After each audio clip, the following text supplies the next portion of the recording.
Hello दोस्तों, एक बार फिर से स्वागत है हमारे YouTube channel study productive education में। मैं वायरस की सीरीज को जो चला रहा था उसी वायरस की सीरीज में कंटिन्यू करेंगे।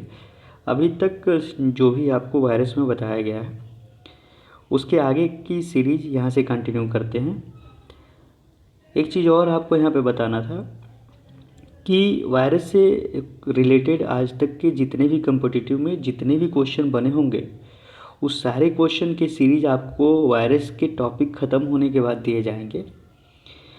चाहे वो एसएससी के एग्ज़ाम में क्वेश्चन बने हो, चाहे वो स्टेट पीसीएस के एग्ज़ाम में क्वेश्चन बने हो, या यूपीएससी के एग्ज़ाम में क्वेश्चन बने हो, या किसी भी गवर्नमेंट एग्ज़ाम के क्वेश्चन में पेपर में वो क्वेश्चन जो आए होंगे उन सारे क्वेश्चन को यहाँ पे आपको एक्सप्लेनेशन के साथ दिया जाएगा। और मुझे लगता है कि आप ये पूरा सीरीज अगर आप पढ़ लेते हैं तो आप खुद ही उस सीरीज के जितने भी क्वेश्चन बनेंगे उस सारे क्वेश्चन को आप आसानी से कर सकते हैं। आज मैं उसी सीरीज में आगे बढ़ते हुए जो भी वायरस से रिलेटेड टॉपिक है उस पर डिस्कस करने जा रहा हूँ। मैंने आपको बताया था कि वायरस क्या है, इसके बारे में डिस्कवरी के बारे में बताया था कि ये कहाँ से आए। इसके बाद मैंने आपको इसके ओरिजिन और इसके थियरी के बारे में बताया था। उसके बाद मैंने वायरस क्या है, ये लिविंग है या नॉन लिविंग, इसके बारे में बताया था। वायरस के बेसिक कैरेक्टरिस्टिक्स फीचर के बारे में हमने आपको बताया था। इसके बाद मैंने वायरस के जो टीएमबी वायरस है उसमें क्या क्या चीज़ें हो सकता है उसके पर्टिकुलर कंपोजिशन के बारे में बताया था कि कैप्सिड क्या है, कैप्सोमियर क्या है, आरएनए क्या है, ये सारी चीज़ें मैंने आपको बताया। मैं एक चीज़ और यहाँ पे बताऊँ कि जो स्टूडेंट इस चैनल पे पहली बार आ रहे हैं या जो पहली बार ये सीरीज़ देख रहे हैं, मैं उनसे एक रिक्वेस्ट कर रहा हूँ कि वो आगे के दो वीडियो आए हैं इस पर वायरस के दोनों वीडियो को पहले देख लें, फिर यहाँ से कंटिन्यू करें। आपको सारी चीज़ें एक एक करके समझ में आएगी। आगे चल के मैं बात करता हूँ स्ट्रक्चर क्या है। स्ट्रक्चर क्या होता है वायरस का। तो वायरस को अगर देखा जाए तो दो पार्ट में अगर हम इसको डिवाइड कर सकते हैं। एक तो हम कहते हैं इसमें आपका नेकेड वायरस, और एक दूसरा होता है जो वो होता है इवलप वायरस। नेकेड वायरस होता है और इवलप वायरस होता है। तो इवलप वायरस और नेकेड वायरस में आप यहाँ पे आप देख सकते हैं कि जो नेकेड वायरस है उसमें न्यूक्लिक एसिड होता है और कैप्सिड होता है। मैंने आपको बताया था पिछले क्लास में कि जो कैप्सिड होता है वो कैप्सोमियर का कंप्लीट यूनिट होता है और कई सारे कैप्सोमियर मिलके वायरस के चारों तरफ का जो उसके प्रोटेक्टिव लेयर बनाते हैं उसी को हम क्या कहते हैं, कैप्सिड कहते हैं। और पर्टिकुलर एक यूनिट को हम क्या कहते हैं, कैप्सोमियर कहते हैं। तो एक यूनिट की अगर बात करेंगे तो उसे हम कहते हैं कैप्सोमियर। लेकिन अगर पूरे कंपोजिशन की बात करेंगे तो वो कहलाता है कैप्सिड। तो ऐसे वायरस को हम कहते हैं नेकेड वायरस।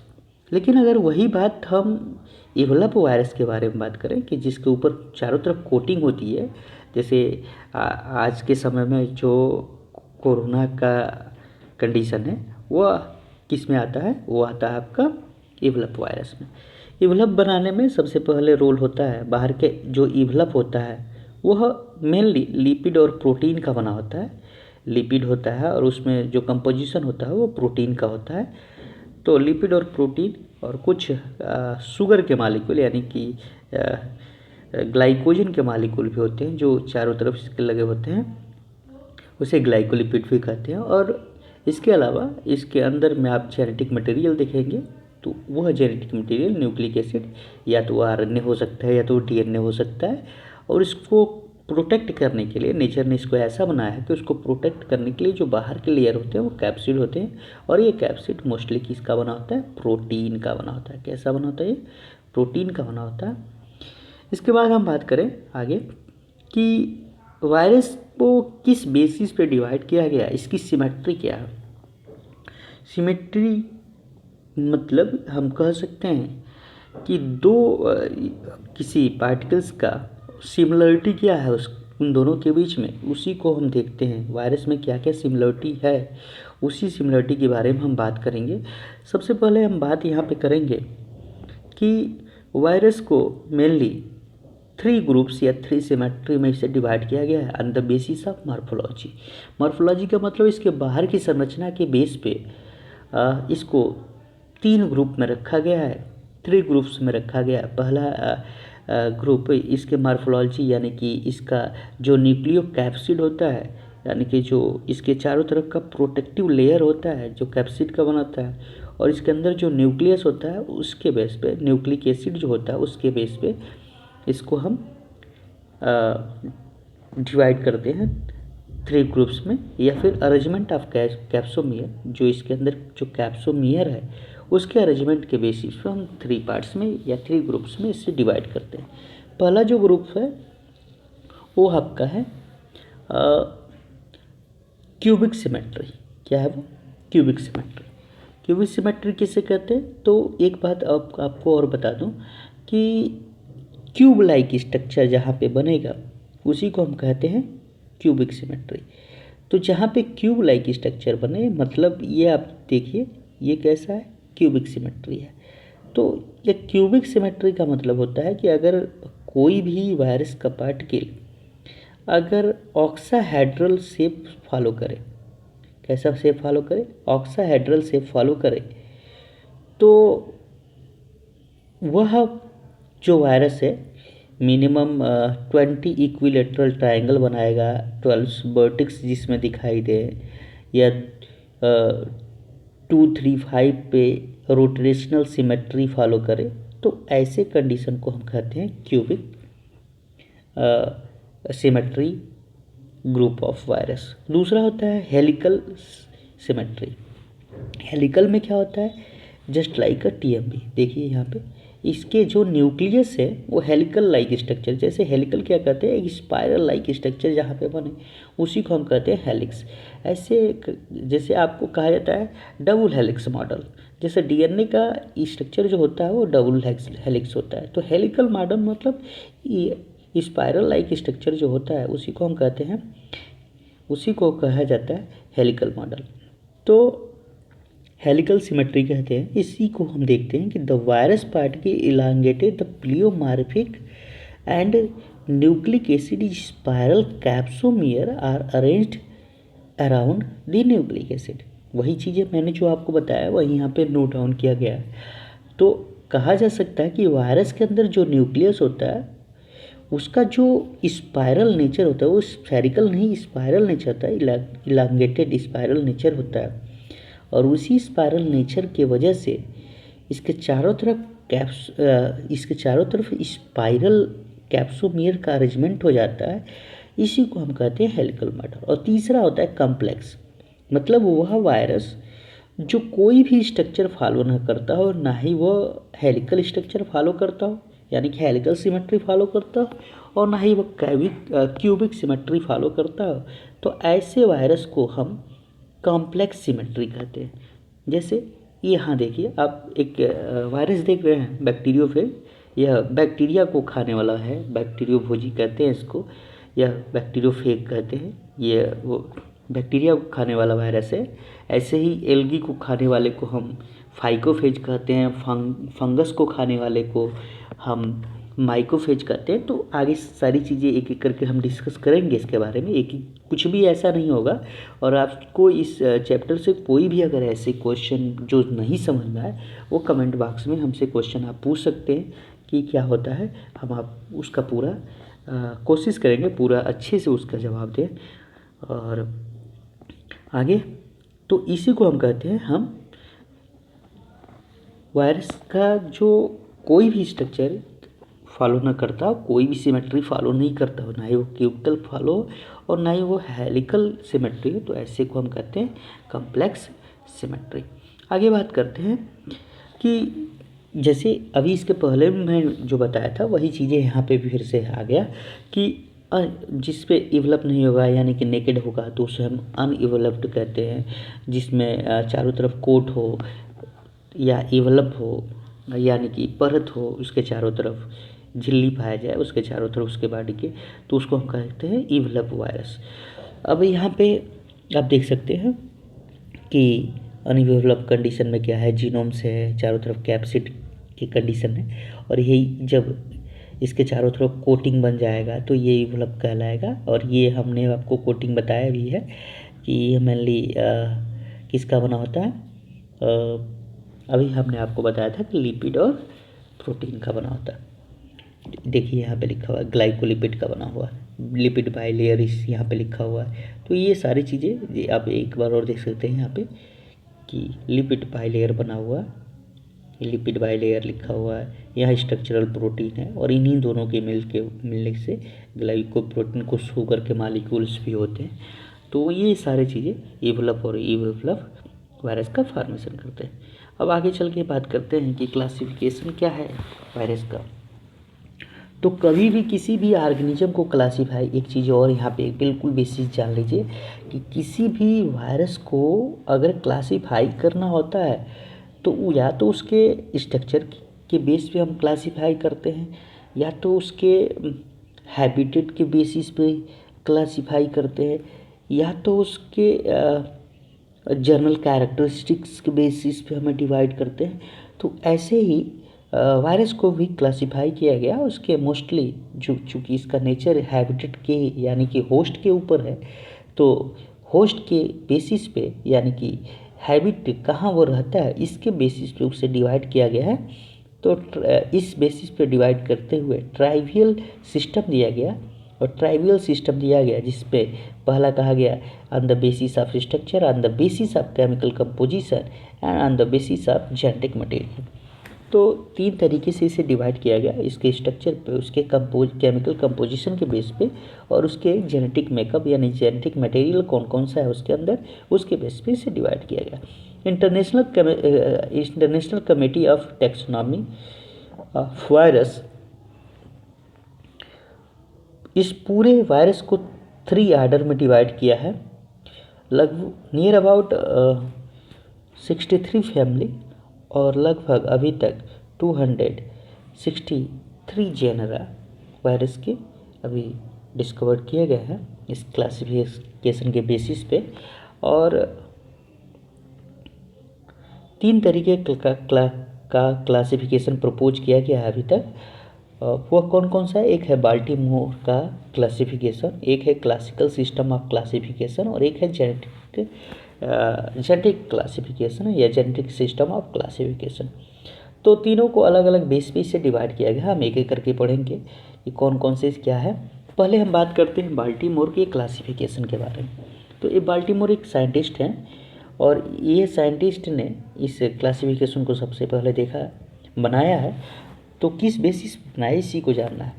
तो वायरस को इन्होंने न्यूक्लिक एसिड के बेस पे डिवाइड किया है। इन्होंने पूरे न्यूक्लिक एसिड के बेस पे पूरे वायरस को 6 ग्रुप में डिवाइड किया है। और इसके अलावा यह mRNA का कौन सा वायरस प्रोड्यूस करता है उसके बेस पर भी बाल्टीमोर ने ये क्लासिफिकेशन दिया। पहले हम बात करते हैं कि कौन कौन से वायरस है, जैसे आपने बहुत सारे न्यूज़ में सुना होगा, और करेंटली वायरस का पेंडेमिक चल भी रहा है, तो इसी बेस पे हम यहाँ पे बात करेंगे। पहला वायरस है डबल स्टैंडर्ड डीएनए वायरस, दूसरा वायरस है सिंगल स्टैंडर्ड डीएनए वायरस, उसके बाद डबल स्टैंडर्ड आरएनए वायरस, फिर single standard RNA with positive stand, और उसके बाद है single standard RNA with negative strand, और उसके बाद है single standard virus associate with reverse enzyme reverse transcriptase. अब एक एक करके बात करें तो आप देखेंगे यहाँ पे कि डबल स्टैंडर्ड डीएनए वायरस की बात किया, यानी कि वह वायरस जिसमें न्यूक्लिक एसिड जो होता है, यानी कि उसके अंदर जो जीनोम्स होता है वह किस नेचर का होता है, डबल स्टैंडर्ड डीएनए होगा। जैसे जो स्टैंडर्ड डीएनए ह्यूमन्स बीइंग में पाया जाता है जैसा डीएनए, वैसा डीएनए अगर किसी वायरस में पाया जाता है तो वैसे वायरस को हम कहते हैं डबल स्टैंडर्ड आरएनए वायरस। उसके बाद एक और चीज़ आप यहाँ पे नोट डाउन कर सकते हैं, देख सकते हैं, single standard DNA virus. Single standard DNA virus यानी कि वह वायरस जिसमें सिंगल स्टैंडर्ड न्यूक्लिक एसिड पाया जाता है उसे हम क्या कहते हैं, सिंगल स्टैंडर्ड डीएनए वायरस। फिर डबल स्टैंडर्ड आरएनए वायरस, वह वायरस जिसमें डबल स्टैंडर्ड आरएनए पाया जाए उसे हम क्या कहेंगे, डबल स्टैंडर्ड आरएनए वायरस।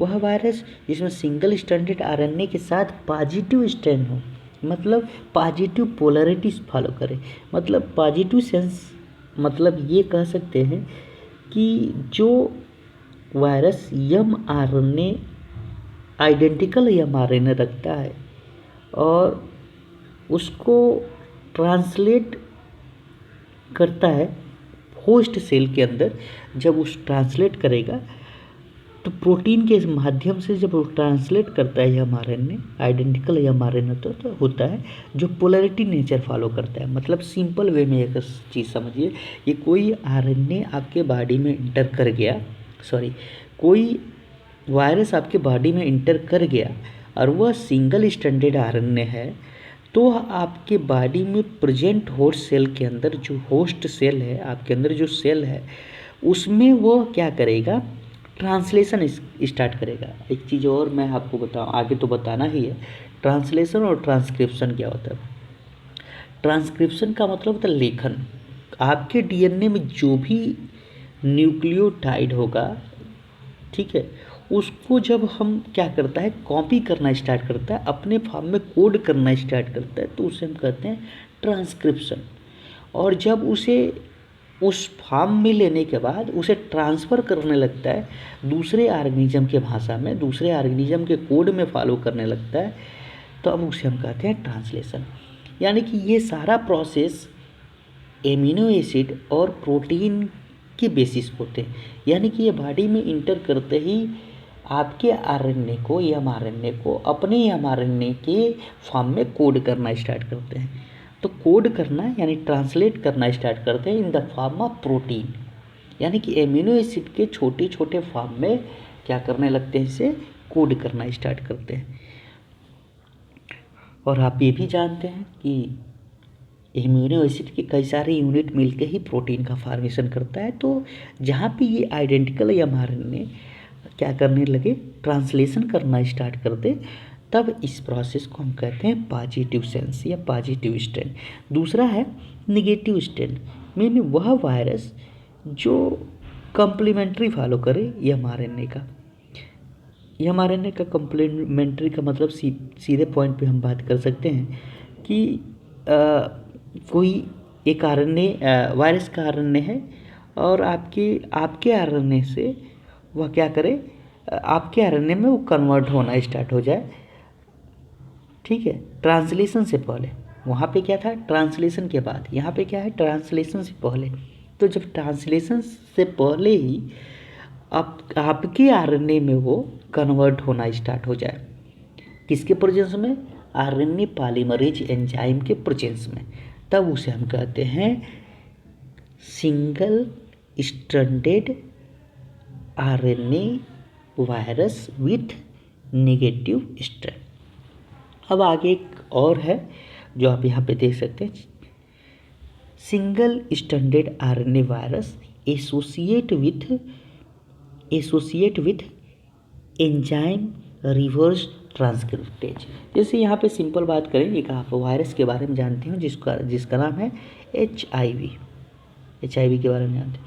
तो इसके बारे में एक चीज़ हम कहेंगे कि यह एक सिंगल स्टैंडर्ड आरएनए है जो क्या करता है, रिवर्स ट्रांसक्रिप्टेज एंजाइम के प्रेजेंस में ट्रांसक्रिप्शन को दोबारा करना स्टार्ट करते हैं। एक बार तो ट्रांसक्रिप्शन हो जाता है और फिर अपने फॉर्म में इसको ट्रांसक्राइब करना स्टार्ट कर देता है in the presence of reverse transcriptase enzyme.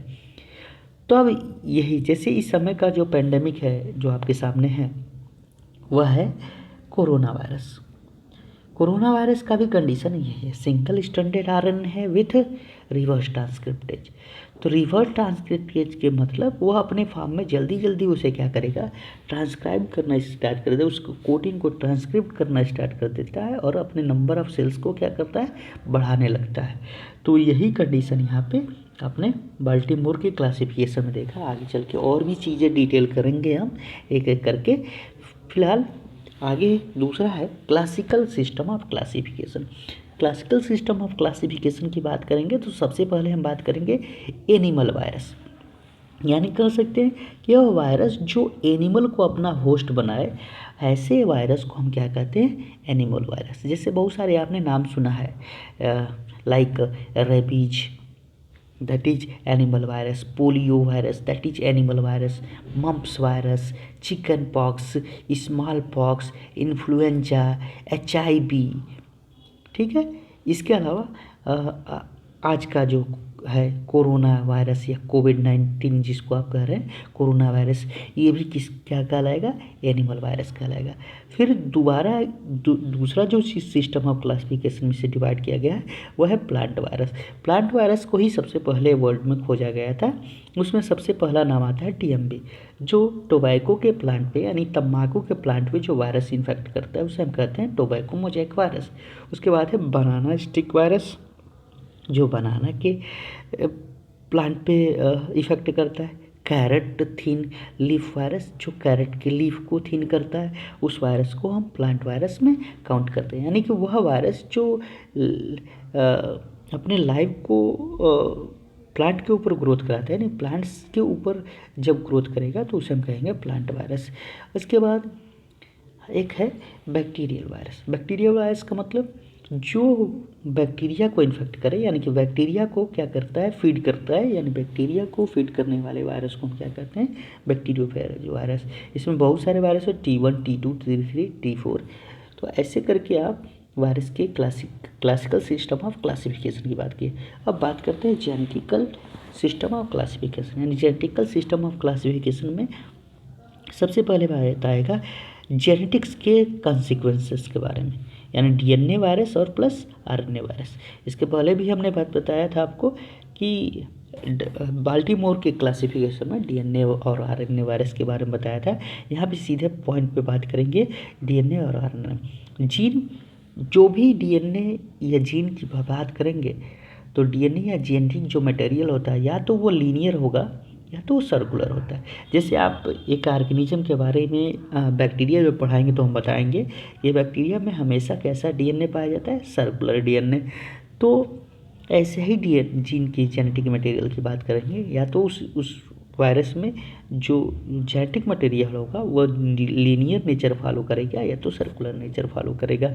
अब बात करते हैं smallest only 4 gene have several hundreds.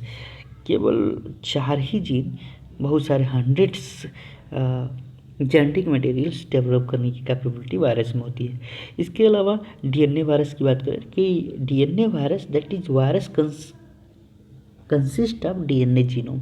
जिस वायरस में DNA, इस बात को मैंने पहले भी बताया कि जो भी वायरस DNA को कंटेन करेगा वह DNA वायरस कहलाएगा।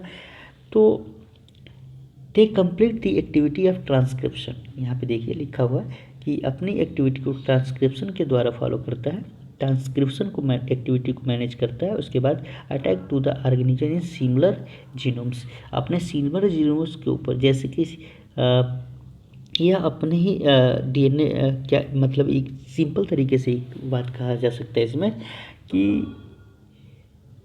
यह ट्रांसक्रिप्शन करता है, कंप्लीट ट्रांसक्रिप्शन करता है और अपने ही तरीके का ऑर्गेनिज्म पे क्या करता है, ग्रोथ करता है। दूसरा है RNA virus. RNA virus that is consist of RNA genome और अपने they are complete activity of reverse transcriptase. ये ट्रांसक्रिप्शन को वहाँ पे मैनेज कर रहा था, यहाँ पे देखेंगे आप रिवर्स ट्रांसक्रिप्शन को ये क्या करता है, मैनेज करता है। इसके बाद यहाँ पे वही चीज़ें आपको देखिए यहाँ पे पूरे डिटेल में दिया गया है कि आप यहाँ पे देख सकते हैं